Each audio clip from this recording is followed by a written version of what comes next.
অভয়নগর উপজেলা কর্তৃক আয়োজিত আমাদের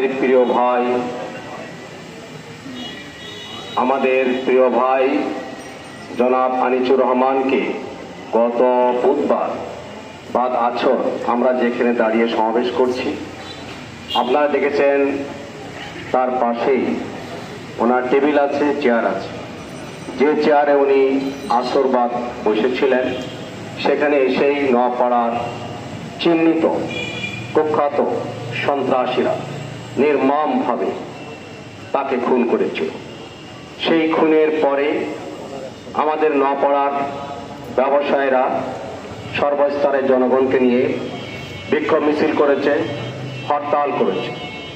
তারপরেও বাংলাদেশ জামাত ইসলামীর দায়বদ্ধতা থেকে আজকে আমরা খুনিদের অবিলম্বে গ্রেপ্তার, আইনের আওতায় আনার জন্য আমরা আজকে বিক্ষোভ মিছিলের আয়োজন করেছি।